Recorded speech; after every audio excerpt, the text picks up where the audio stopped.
Xəbərmi YouTube kanalının daimi izləyiciləri, hər birinizi salamlayıram. Kanala abunə olub, videoları bəyənməyi unutmayın.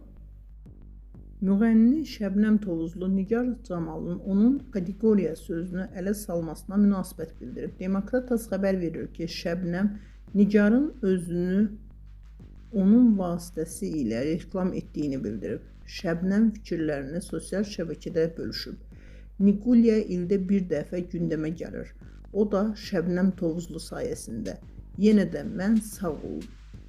Qeyd edək ki, ifaçılar arasında qalmaqala səbəb Şəbnəmin kəməri tərs taxması ilə başlayıb.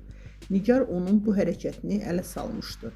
Daha sonra isə Şəbnəmin duet təklifinə Nigar janrlarının uyğun olmadığını deyərək imtina etmişdi. Ardınca Şəbnəm gün ortası verilişində kimliyindən asılı olmayaraq icazə vermirəm ki, hansısa sənətkar belə eyni kateqoriyada deyilik desin demişdi. Nigar isə Şəbnəmə afaqla onlar verilişində atmaca atmışdı.